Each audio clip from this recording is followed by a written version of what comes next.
Então vamos lá, né? Vamos tratar então da mediunidade. Vamos ver o que o livro dos médiuns nos fala sobre a mediunidade.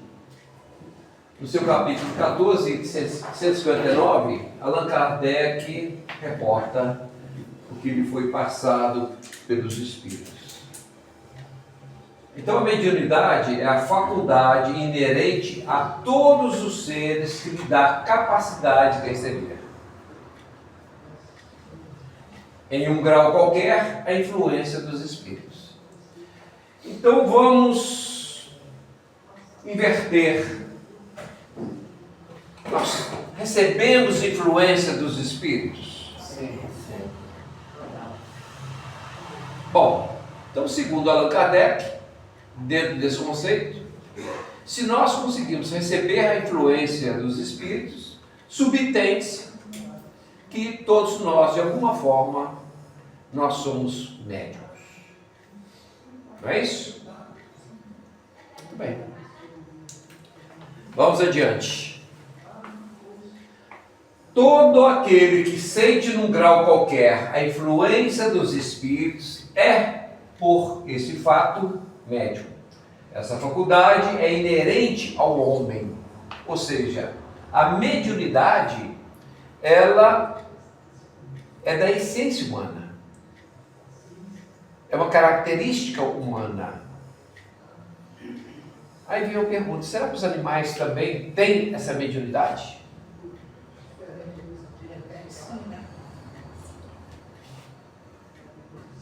Essa faculdade é inerente ao homem.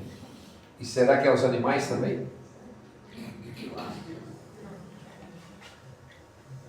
Aos animais, eles têm não a mediunidade, têm uma sensibilidade, depois, mais à frente, nós vamos comentar isso também.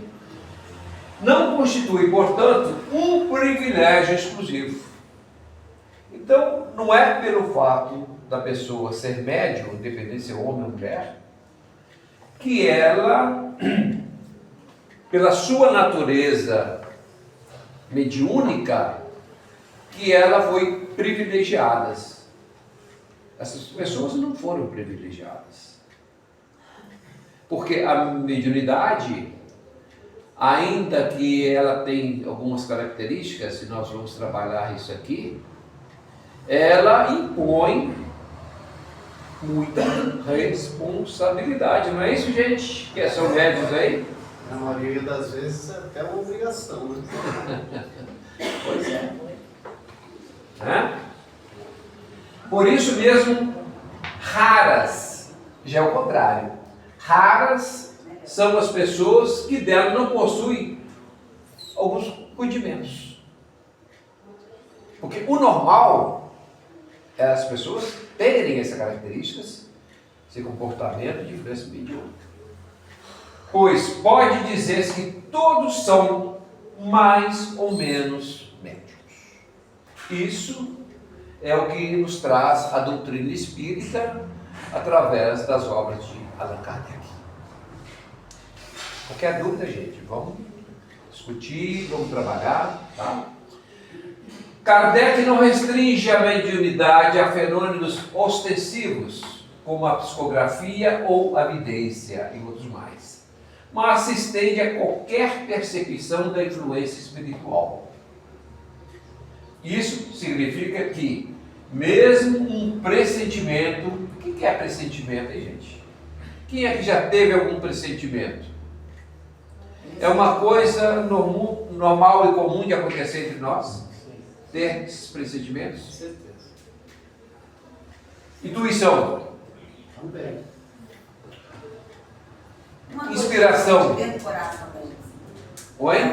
Sente lá dentro. Coração pensando.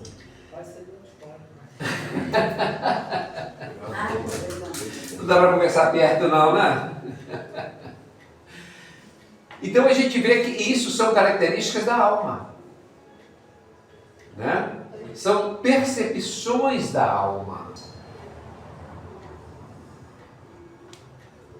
Podem ser consideradas manifestações de mediunidade em um grau sutil, de um grau onde, só que aqui, vamos fazer um parênteses, mesmo as inspirações, mesmo o pressentimento, tudo isso, se nós tivermos essa noção, esse entendimento, nós podemos amplificar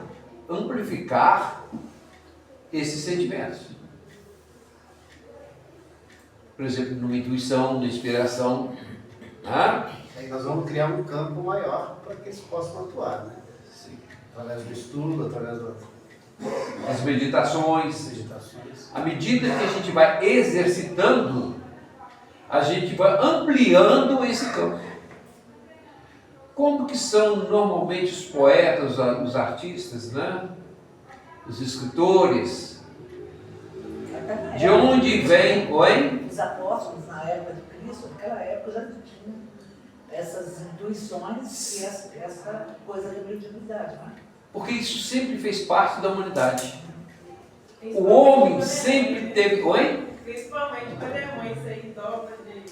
Nossa, por quê? Porque existe na mulher, especialmente, uma característica mais acentuada desses fenômenos. Não é por acaso. Né? Porque as mães, as mulheres, têm um potencial mais aguçado desses sentimentos.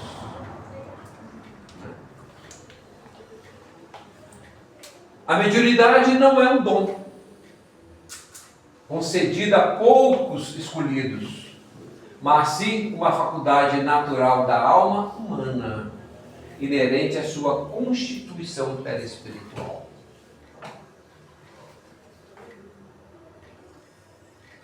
Por que não é um dom? Porque se fosse um dom, as pessoas poderiam utilizar essa faculdade de uma forma totalmente envezada, totalmente. Gosta do seu cantinho, né? Totalmente, muitas vezes até desproporcional ao que lhe faculta realmente a mediunidade como um instrumento, acima de tudo, de trabalho e de responsabilidade.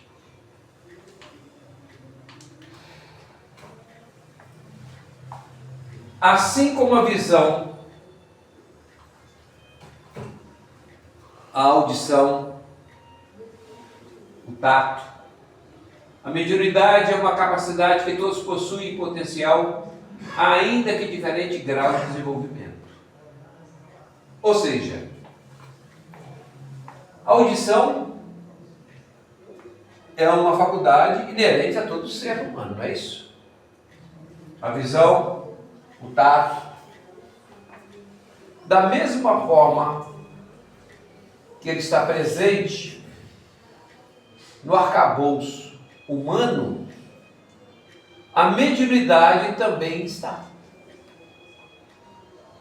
na mesma condição. Por quê? A mediunidade também, como afirmou os espíritos através de Kardec, é inerente ao ser espiritual que nós somos. Isso desmistifica a mediunidade, retirando-a do campo do sobrenatural e do misticismo. Então, por que a importância de nós salientarmos isso, ratificarmos essa posição que nos trouxe Kardec, para que a gente passe a entender, a compreender a mediunidade como uma característica muito importante dentro de uma condição psíquica do ser espiritual. Então, à medida que a gente vai tirando o sobrenatural e o misticismo da mediunidade, a gente deixa de fazer e deixa de ouvir muitas besteiras lá fora a respeito da mediunidade. Quantos não usam uma pseudo-mediunidade para enganar os outros, para tirar vantagens, para impor determinadas condições. Então, à medida que nós vamos entendendo e compreendendo o verdadeiro significado da mediunidade entre nós, esse campo vai ficando mais vasto e nós vamos nos assegurando cada vez mais que isso faz parte do nosso contexto existencial. Não tem nada de sobrenatural. E muito menos no seu lado místico. Porque pela ignorância no passado, tudo isso era visto de uma forma muito diferente. Na antiguidade, essa questão da reencarnação, da mediunidade mesmo, eram repassados somente para alguns. Os sacerdotes, em sua maioria, dependendo das regiões e da época, que tinham domínio, que tinham conhecimento dessas informações e mantinham as 7 chaves e essas informações. E com isso, quem detém o conhecimento, detém o poder. É por isso que eles emborreceram as escolas.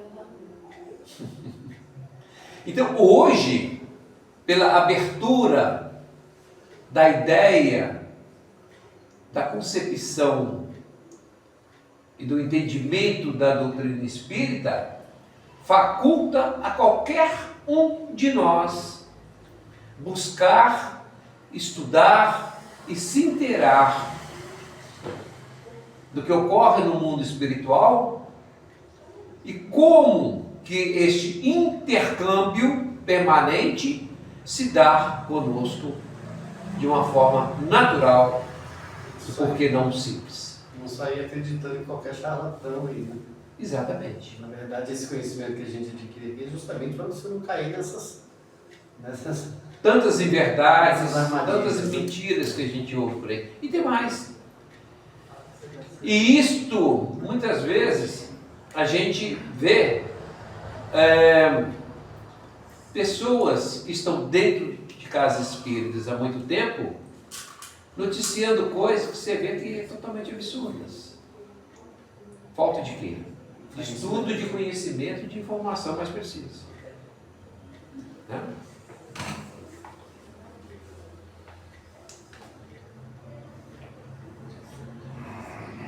Kardec afirma que é raro encontrar alguém que não tenha nenhum rudimento dessa faculdade. Isso implica que a maioria das pessoas, mesmo sem dar conta ou sem desenvolver a mediunidade ostensiva, experimenta em algum momento a influência espiritual, seja através de inspirações para o bem, de pensamentos que surgem do nada, ou até mesmo de sensações de mal-estar em ambiente com energias negativas. Quem nunca passou por situações desta natureza? Tudo isso é influência que nós recebemos do plano espiritual. Então, quando nós temos essa percepção, nós conseguimos, de alguma forma, nos resguardar. E a gente só consegue nos proteger quando nós sabemos de que maneira nós vamos conduzir a nossa existência e o que se fazer para nos resguardar. Além daquela célebre frase de Jesus, né? Orai e vigiai. Que não deixa de ser também um santo remédio para muita coisa. E como? Né? Se todos somos influenciados pelos espíritos, e aí nós só somos influenciados pelos espíritos bons. Não. Aqui de novo, mas agora eu botei lá esse negócio de artista, fiquei pensando que eu estava ouvindo o Raul Seixas. Cara, ele tem cada música que assim, você fala assim, ó. E o dia que a Terra parou, ele pronunciou a pandemia. E tem as partes lá, umas músicas que não falam coisa boa, mas se você pensar, né? São inspirações, né? Que o indivíduo tem, recebe. E como cada médium tem o seu filtro, a sua análise, a sua interpretação, ele vai interpretar de acordo com o que ele entende. Né? Porque não tem nenhum médium que consegue reproduzir exatamente aquilo que recebeu dos espíritos. Porque quem está recebendo também, paralelo a ele, tem um espírito ali que é do médium. Então, existe um certo conflito, né, de entendimento, de informação, por que não, muitas vezes, cultural e também de elevação espiritual, que vai trazer essa certa confusão na hora de retransmitir aquilo que o espírito está passando para o médium. E tem também a questão nossa pessoal, às vezes, do nosso A emocional, a gente também interpreta de outra forma. Né? Isso nos convida a uma maior vigilância sobre os nossos pensamentos, sentimentos e ações, pois atraímos para nós espíritos afins. Aqui ele vem trabalhando a lei de afinidade. O que nos diz da lei de afinidade? Que os espíritos afins se atraem.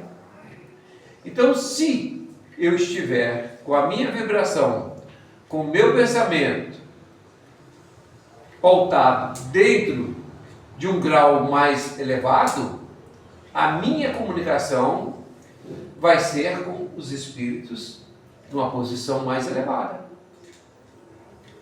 O inverso também é a mesma coisa. Se eu abaixar meu estado vibratório, a minha comunicação vai ser também com esses irmãos em desequilíbrio.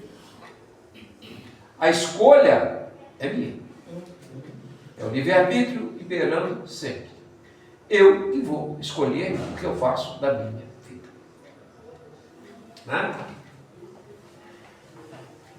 A sintonia moral se torna um fator determinante na qualidade da influência que recebemos. Aqui, ele já começou a dar uma pitada, um temperozinho da postura do médium.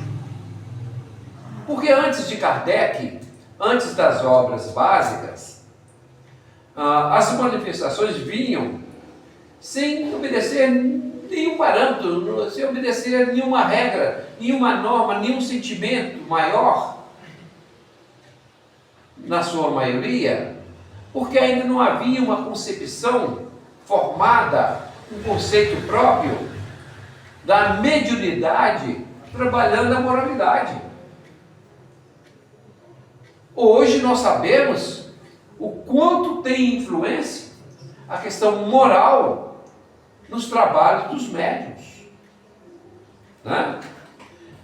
Por quê? Não que ele vá ser menos ou mais médium, mas a qualidade do trabalho a ser desenvolvido vai ter, sim, uma interferência muito grande. Porque, dependendo do posicionamento desse médium, os mentores que vão estar com ele, seus guias espirituais, vão ser de um determinado nível. Pode ser um nível mais elevado ou um nível mais baixo. Vai depender da forma como ele, médium, se comporta. De luz, que é de luz não quer, não vai ajudar a fazer igual, vou fazer trabalho para não sei o que ela. Não ajuda não. Só treva, o que é de Deus não ajuda a fazer mal. Então a sintonia moral se torna um fator determinante na qualidade das influências que recebemos e nos trabalhos que nós reproduzimos. A vida cotidiana está permeada pela influência espiritual. Em qualquer ambiente que nós estejamos, nós estamos recebendo influências espirituais. Em qualquer ambiente. Por quê? É um intercâmbio permanente e duradouro entre o mundo material e o mundo espiritual. Ele não cessa. Ele não interrompe. E muito menos com o sono, com a morte, ou qualquer outra forma de transe. Mesmo em vigília ou em transe, essa comunicação sempre haverá. Daquelas formas que nós vimos há pouco. Né? Não estamos isolados e jamais estaremos isolados, mas em constante intercâmbio com a dimensão espiritual. Isso explica fenômenos como a intuição, a inspiração artística ou científica e até mesmo certas premonições ou correntes de pensamento.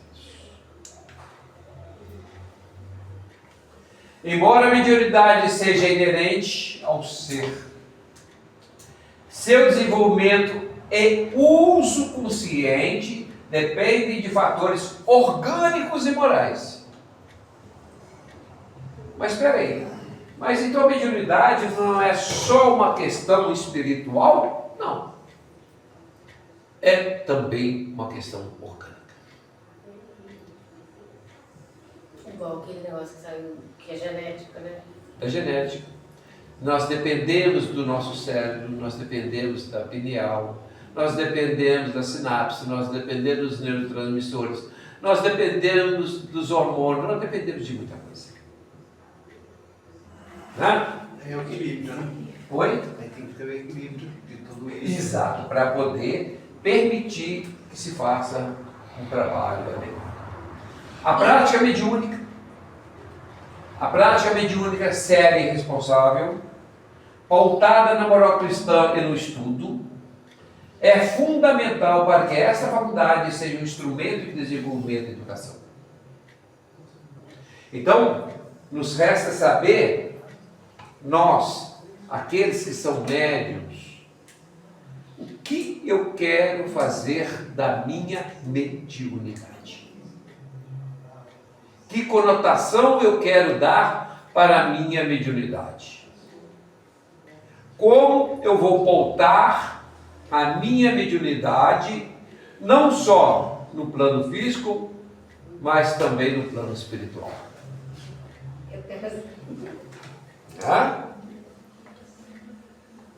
Para o Espiritismo, a mediunidade tem uma finalidade moral e instrutiva. Esta finalidade da mediunidade não é um instrumento para brincadeiras, não é um instrumento para ler sorte, ver futuro, não é um instrumento de diversão. Ela tem por finalidade a evolução moral e instrutiva. Quando é que nós trabalhamos a condição moral? Principalmente quando nos é reportado do plano espiritual condições que se encontram nossos irmãos desencarnados que não observaram as leis de Cristo, as leis de Deus, as leis morais. E, portanto, hoje, muitas vezes em situações difíceis, eles nos transmitem essas informações para que nós não caiamos, não possamos dar a nós esse desfecho tão horrível que hoje eles se encontram no plano espiritual em função de quê? Da não observação da questão moral. Então, através dessas informações, através dessas comunicações, eles fazem com que a gente repense, que a gente analise, que a gente avalie a nossa condição de existência, para ver se nós realmente estamos pautados a seguir o que realmente deve ser seguido.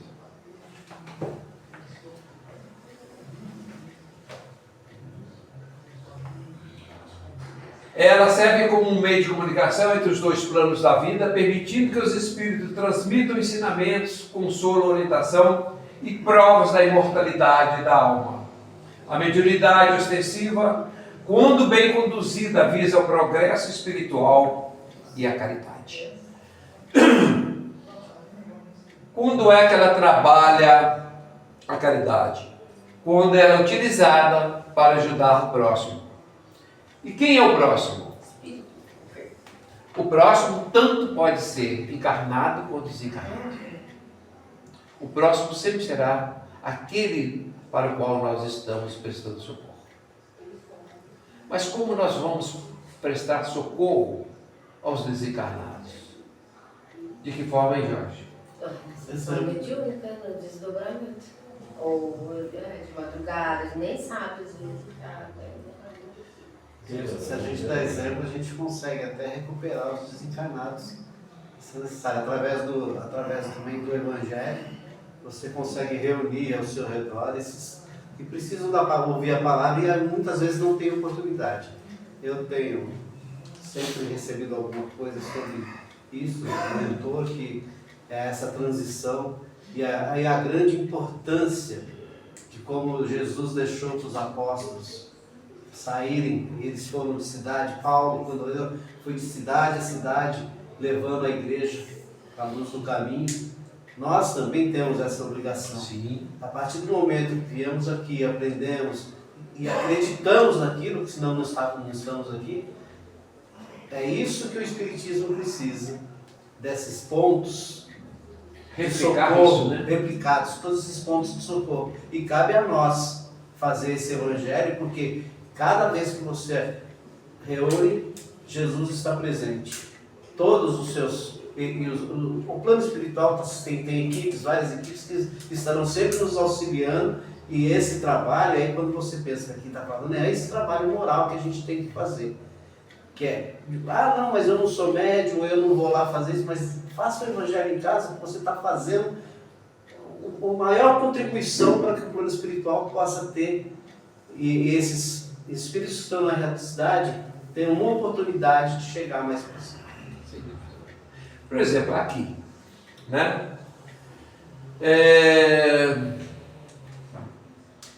Quando nós trabalhamos nas casas espíritas, os trabalhos sem exceção, e também os estudos, irmãos do plano espiritual estão aqui conosco, trabalhando e aprendendo conosco.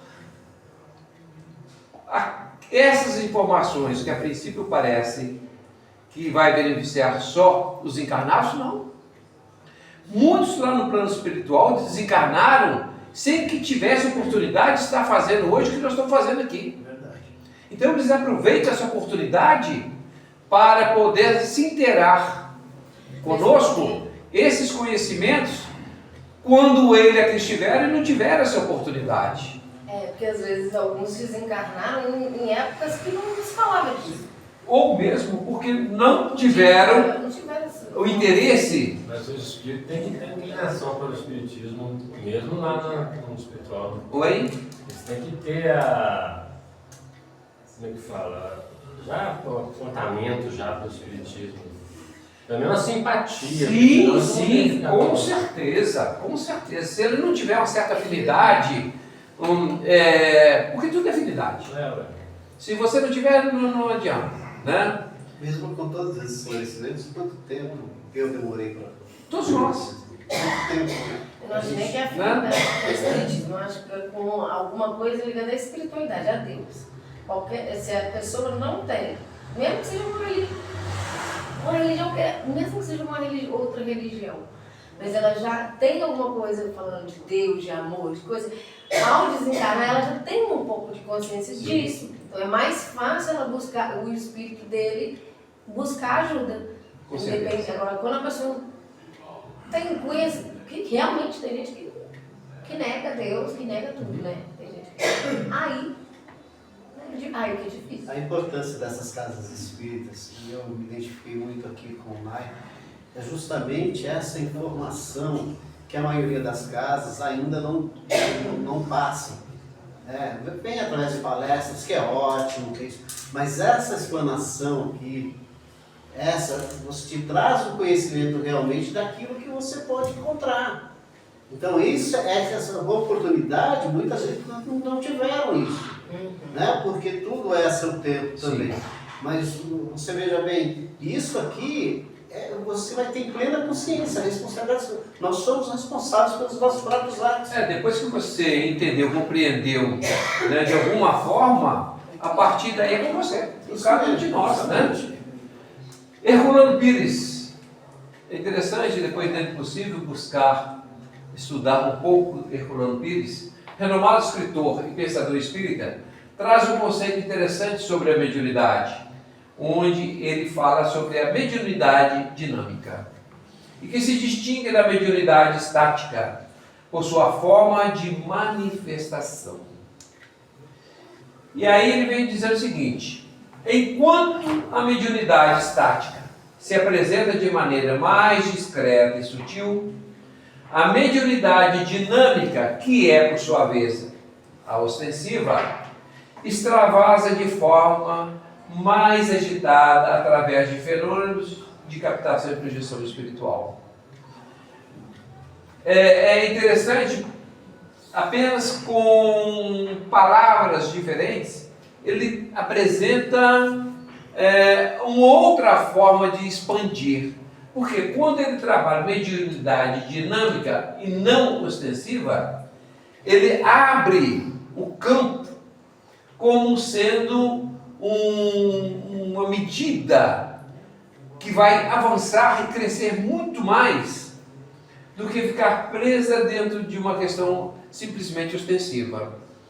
Da mesma forma que ele coloca também que na mediunidade dinâmica ela vai apresentar com características muito mais aguçadas para depois ser melhor trabalhada do que ostensiva.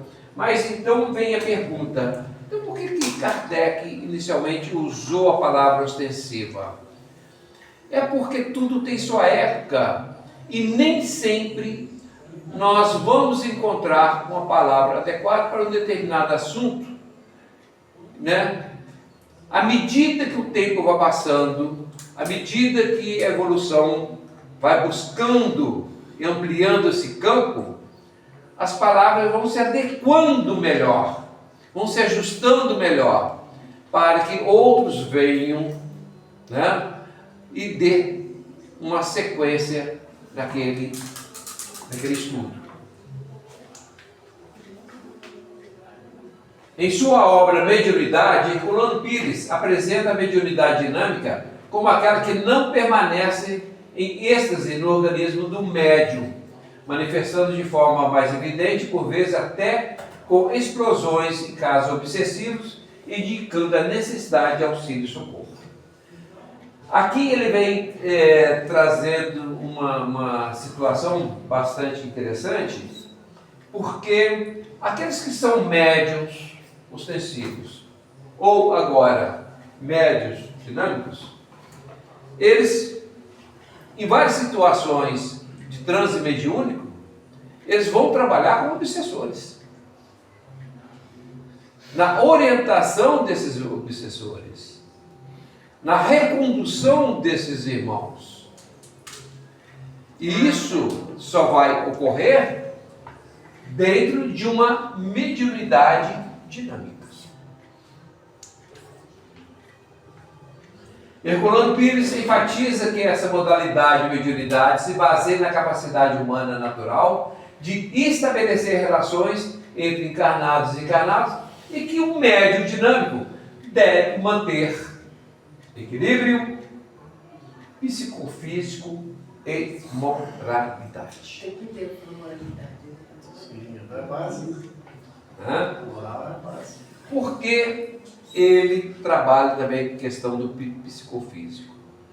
Porque nós temos que buscar ter um equilíbrio psíquico e ter também uma condição física equilibrada que dê ao espírito a capacidade de utilizar dessa ferramenta em bom estado de conservação. Que ferramentas são essas? As ferramentas que compõem o corpo físico as ferramentas orgânicas.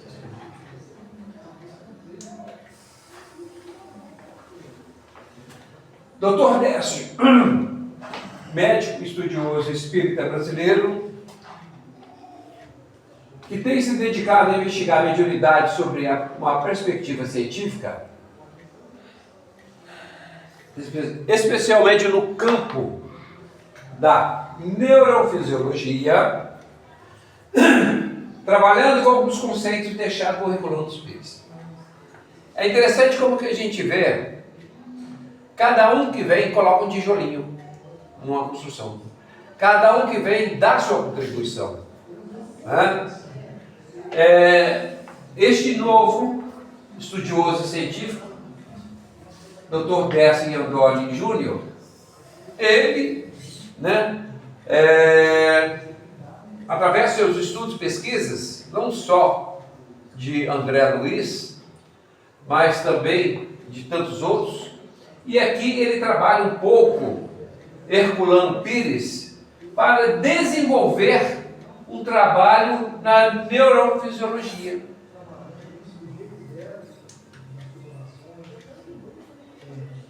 A nomenclatura neurofisiologia da mediunidade é utilizada por Dr. Décio em suas pesquisas mediúnicas sob a ótica da ciência, pela participação direta do cérebro e do sistema nervoso.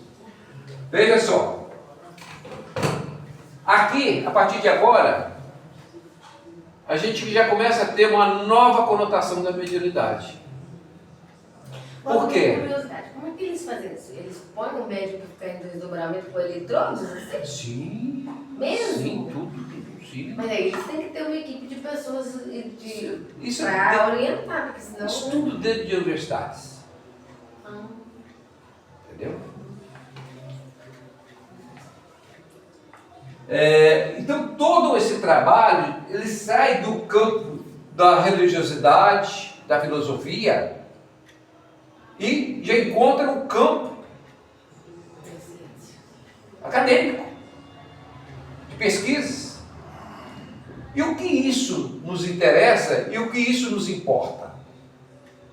E muito. Primeiro, porque vai dando uma voz maior à doutrina espírita. Vai permitindo que a ciência, especificamente a medicina,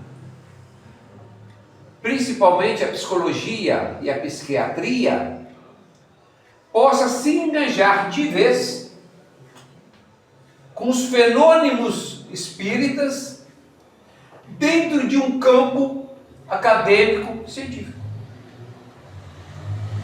Deixa de ter a tutela religiosa para ter uma conotação também científica. E isso vai trazer um avanço muito grande para nós. E se nós, dentro das casas espíritas, não fizermos isso, nós vamos continuar pautando a doutrina espírita, a ciência que está inserida dentro da doutrina espírita, dos critérios adotados há 30, 40, 50 anos atrás. É interessante isso que você está falando, eu estava aparecendo isso antes de vir para cá.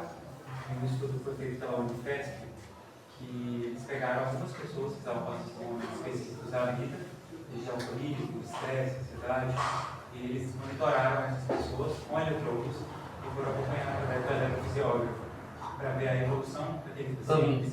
E aí fizeram até uma aplicação de reiki de cada um deles, e durante a aplicação, os níveis foram absurdos de elevados. Né? Então a gente pode trazer isso realmente como a ciência comprovando isso. E eu sou psicólogo, e tem o CONUPS. O CONUPS é um congresso de psicologia e espiritualidade, Sim. no qual a gente vincula esses dois e percebe que eles andam juntos. Né? Então é muito interessante ver você falando sobre isso, vendo o quanto isso tem ganhado espaço. Né? As pessoas que não acreditam, por exemplo, e que às vezes duvidam, por achar que é algo somente religioso ou não tem uma crença, nada, agora é uma oportunidade boa, né? Usar até a ciência como argumento para trazer essa compreensão. saúde integrativa. Essa colocação que você fez aí, realmente, são vozes que vão aparecendo, né? Infelizmente, hoje nós temos aqui de fora, né, o Dr. Alexander, né, que é do NUPS, e em 2018 foi criado o primeiro Congresso Internacional com o NUPS, né? A partir daí expandiu muito. E tudo isso é muito importante porque a gente começa a caminhar para esse lado que é fundamental. Imagina daqui a algum tempo os psicólogos, os psiquiatras, os médicos de modo geral, ter a liberdade de colocar isso de uma forma natural aos seus pacientes. Olha só, sem nenhum temor, sem nenhuma dificuldade, sem nada que possa estar embaçando ali ou se não é entre linhas, né? Vai ser um avanço enorme. E graças a esses corajosos que dão a cara a tapa para poder se expor, né, diante de um mercado materialista e muito pouco entendido e compreendido, a não ser pelo valor econômico e financeiro, eles conseguem avançar nesse campo. Porque se você trata, às vezes, né, todos os psicólogos deviam trabalhar a espiritualidade, que eu acho que eu fui muitos e o que eu resolvi mesmo foi aqui. Porque a gente É o conjunto, evita, né? Tipo assim, a pessoa para de tomar remédio, uma indústria farmacêutica também. Porque, na verdade, dinheiro. o que tem que fazer é consolidar isso de forma que eles possam trabalhar em conjunto, né? Com o mesmo propósito. Porque não existe excludente entre a ciência da doutrina espírita com a área médica. A gente sabe disso, não existe. Mas por uma questão de tabu, por uma questão de ignorância, por uma questão de N coisas, eles conseguem travar esse andamento, esse desenvolvimento, né? Em sua pesquisa mediúnica sobre a ótica da ciência, pela participação direta do cérebro e de todo o sistema nervoso. Décio entende que a mediunidade, em sua essência, não é apenas um fenômeno místico ou puramente espiritual, mas também uma função fisiológica do organismo humano, assim como a visão, a audição, o tato, que Kardec já falou lá atrás. Considerando que a mediunidade se manifesta através do corpo físico do médium, necessariamente deve haver um substrato orgânico, neurológico, que possibilite essa manifestação.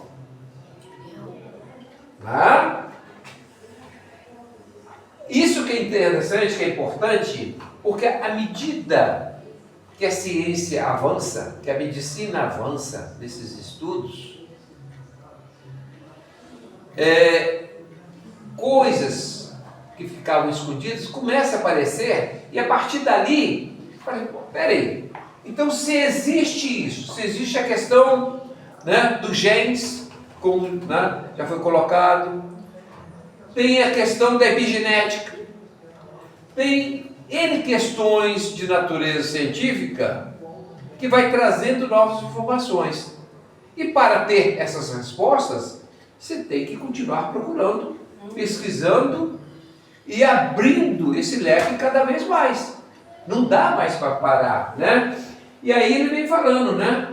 Ora, se isso ocorre no corpo físico do médico, deve ter um substrato orgânico neurológico que possibilita essa manifestação. E o que é? Dentro dessa perspectiva, as pesquisas abrangem o cérebro e todo o sistema nervoso, que são vistos como os instrumentos ou aparelhos pelos quais o espírito e as influências espirituais se manifestam no plano físico.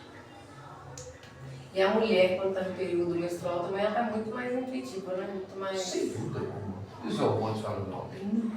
Esses estudos buscam entender como as informações provenientes do plano espiritual são captadas, processadas e expressadas através das estruturas cerebrais. Porque até então, se não, os espíritos comunicam conosco, pronto, acabou. Ficava só nisso. Comunica, tá? Só que hoje não basta mais só isso. A comunicação existe? Existe. A mediunidade existe? Existe. Que meios são utilizados? De que forma isso chega até nós? E os objetivos. É isso que eu falei, para aquilo. Exatamente. E aí a gente começa a avançar um pouco mais. E à medida que a gente vai avançando nesses conhecimentos, vai ficando mais nítido a nossa posição dentro desse contexto evolutivo. Sabemos que essas ligações sempre existiram com os médiuns, mas como elas ocorrem no campo neurofisiológico? Quem sabe informar isso? Somente através de estudo e pesquisa vamos chegar a essa conclusão. Porque já não basta hoje só falar que tem essa comunicação. Tá, mas de que forma ela chega até nós? Então, através desses estudos agora, ele consegue avançar um pouco mais. Mas ainda é uma interrogação. Né? Embora Kardec não tenha especificado um órgão físico para a mediunidade, porque Kardec não falou nada sobre isso, só falou que havia comunicação. Mesmo porque já era muito para a época. Ele não tinha como detalhar isso. Né? Embora Kardec não tenha especificado um órgão físico para a mediunidade, nos estudos a partir de André Luiz, alguns pesquisadores, a exemplo do Dr. Décio, têm se alinhado na visão da glândula pineal como sendo um possível ponto de interconexão entre o perispírito, o corpo espiritual e o cérebro físico. A pineal já é definida por André Luiz, né, através da eclipse. Existe um material disponível para estudos de André Luiz que vai perdurar ainda, no mínimo, por mais uns 40 anos de estudos. E, normalmente, dentro do campo de pesquisa que estão sendo feitos, grande parte desses trabalhos são extraídas das obras de André Luiz. Ali nós vamos encontrar um farto material, um grande laboratório para aprofundar esses conhecimentos. Oi. Como é que se descobre que a pessoa é médium? Você dá só de você conversar? Olha, a mediunidade ela não tem um tempo para se manifestar. Tem alguns que começam com criança e outros já tivemos, tem obras que relatam que pessoas manifestam a mediunidade aos 70 anos. Ela permite, na verdade, Não, nós poucos Se manifesta, né? Então, daí eu chego. Uhum. Aí como é que você descobre se eu sou médium ou se eu não sou? São várias, por exemplo, Várias coisas. tem várias coisas. Igual a Camila chegou. Normalmente pessoas sonambúlicas, natural, é um grande potencial. Pessoas intuitivas, pessoas inquietas, pessoas que, por sua natureza, ela visualiza vultos, ouve sons e N coisas. Sente. Então, essas percepções, antigamente, né, eram enquadradas como pessoas com problemas psíquicos ou mentais, né? E eram internadas. Na década de 20, 30 e 40, foi o período que mais se internou médium no Brasil. Uhum. Eu tenho uma dúvida sobre a evolução de André Luiz no mundo espiritual. Nós vamos ter oportunidade semelhante a dele? Pelo que a gente estuda, Todos nós, sim. Todos nós. 1000% lá no mundo espiritual. Oi? Pelos estudos, ele melhorou 1000%. Sim, sim, com certeza. Sem dúvida alguma. Se nós tivermos a oportunidade de trabalho lá, a gente vai ter essa melhoria. Você vai depender de cada um, sim. Sem dúvida. Só que as provas e expiações vão ser aqui. Aí vai ter que voltar para. Sem dúvida. Não adianta ficar no conforto de lá. Não vai ter jeito. Às vezes, menino, dona, você pergunta. Porque nós só vamos conseguir progredir através da reencarnação. Desce em seus estudos explora as possíveis vias neurais e neuroquímicas envolvidas na captação e transmissão das informações espirituais. Então ele está apostando nisso aí, ele está fazendo pesquisa em cima disso aí, porque ele acredita que seja esse o caminho para desvendar esse que é hoje o mistério. Sugerindo que a pineal ou outras estruturas cerebrais poderiam atuar como receptores e transmissores de energias e pensamentos espirituais.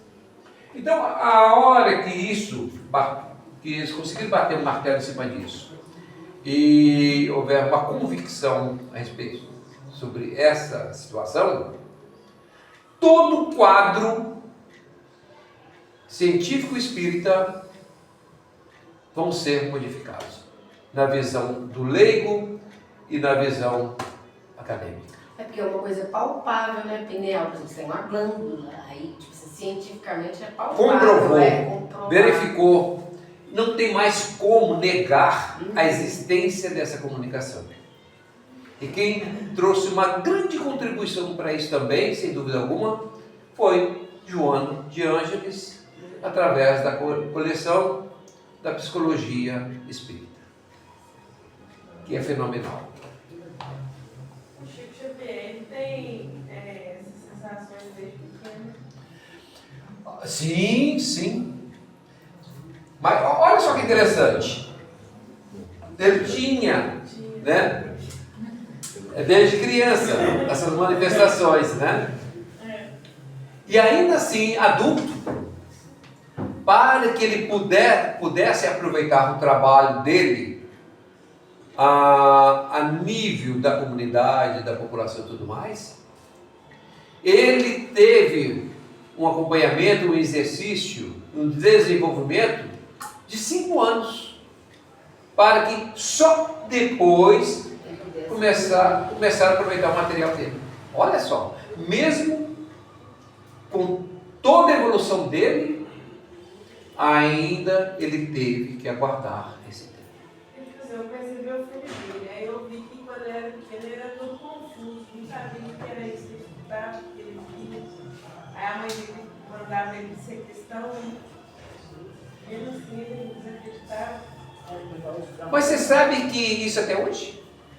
Muitas famílias ainda passam por esses perrengues. Por quê? Não tem essa noção que nós temos, essa compreensão que nós temos, né? A importância desses estudos, entre outros, visa trazer a distinção entre, olha só que importante, mediunidade e doença mental. Aí está chegando aonde quer chegar, né? Aonde ele quer chegar.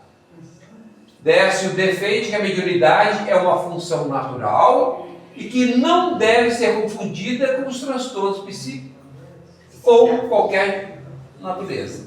Ou seja, ele quer comprovar e provar essa distinção, né, entre a mediunidade, que pode, em algum momento, de alguma forma, trazer uma aparência de transtorno, mas que não é nada em função orgânica, mas sim de naturezas psíquicas, ou de natureza espiritual. Em contrapartida, fazer essa distinção quando se restringir somente no organismo e no psiquismo da pessoa. Por que é importante isso?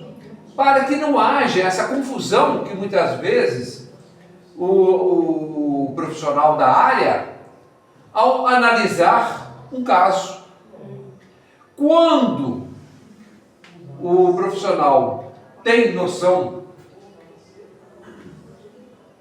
da mediunidade, entende, compreende, vai ser muito mais fácil ele elaborar um trabalho, porque ele vai poder distinguir uma coisa e outra. né? E isso é muito importante, não só para ele enquanto profissional, mas principalmente para os pacientes. Porque muitas vezes o profissional tem uma dificuldade, inclusive eu já relatei aqui, nós tivemos um caso aqui, de um atendimento aqui no Lar de Maria, essa pessoa foi para Juiz de Fora, não queria trabalhar com os psiquiatras, com os psicólogos aqui, foi para Juiz de Fora e lá ela também era psicóloga, ela foi no psiquiatra. E fazendo todo o trabalho, todo o acompanhamento, no final ele falou assim, olha, o caso não é para mim. É interessante que você busque algum lugar, alguma casa que possa lhe oferecer uma ajuda. Ele foi muito franco. Porque senão vira igual TDAH em criança agora. Criança, tudo TDAH, tá com a Ritalina nas crianças. Oi, criança pode ser criança, mas não. Então, o profissional, quando ele detém esses conhecimentos, ele torna-se mais humano. Ele torna-se mais próximo de uma realidade do qual hoje não dá mais para se esconder. E aí a gente vai buscar isso exatamente através de quê? Dos estudos, das pesquisas que esse pessoal está fazendo, né? Como qualquer função fisiológica, a mediunidade pode se desorganizar ou adoecer. E ele vai um pouquinho mais longe. Olha só. Quando é que se pensava que, por ser uma função fisiológica, a mediunidade, porque é uma questão física, o médium, para manifestar a mediunidade, ele tem que ter uma condição fisiológica para poder manifestar. E se tiver algum problema, como que esse médium vai se comportar? Como qualquer função fisiológica, a mediunidade pode se desorganizar ou adoecer. Olha só que interessante. Levando a quadros de desequilíbrio e sofrimento, por vezes confundido com patologias mentais. Aí ele vai poder discernir o que é de natureza espiritual e o que não é. Mas somente um estudioso que vai conseguir discernir isso. Sua pesquisa busca critérios para diferenciar a mediunidade sadia da mediunidade adoecida e suas implicações para a saúde mental. Você vê o quanto é interessante o trabalho de pesquisa que ele está fazendo. O trabalho do Dr. Décio representa um esforço da integração entre o conhecimento de avanço científico, através da neurociência, sem afastar os postulados da doutrina espírita. Ele busca uma linguagem que permita o diálogo entre essas duas áreas, utilizando a terminologia da neurofisiologia para descrever, analisar fenômenos que, para muitos, pertencem exclusivamente ao campo da fé e da filosofia. Nós não queremos mais isso. Nós não podemos ficar presos só nesse campo. Nós temos que continuar avançando. Através dos estudos acadêmicos, busca também desmistificar a mediunidade e colocá-la sob a lupa da investigação científica. Embora reconhecendo as limitações dos instrumentos científicos atuais, ainda incipientes, para tratar diretamente dos fenômenos espirituais que nos circundam. Quer dizer, apesar de todas essas condições contrárias ao avanço desses estudos, esses pesquisadores ainda estão conseguindo avançar e trazer esse material belíssimo para todos nós. Estão sendo chamados de doido. Vai, lógico, Agora, sempre. agora não mais não. Oi? Agora nesse século. Não tem a mínima condição mais. Né? Dentro desse quadro, não. Né? Antigamente, há muito pouco tempo atrás, a mediunidade, inclusive, quantas vezes eu via, não estuda a doutrina espírita não, que ali é uma casa de doido. você vai ficar doido, Macumbeiro. né? Você é macumbeiro, isso e aquilo, então, né? É falta de conhecimento, é falta de Não, quem vai em comunicação. São Paulo falou assim, não vou ficar, mas não sei, tudo é culpa da gente. Aqui, você vai bater o tambor? Isso vai bater o tambor aqui. Olha aqui, gente. Ô, gente, muito obrigado, uma boa noite, que retornemos em paz para as nossas casas, nossos lares.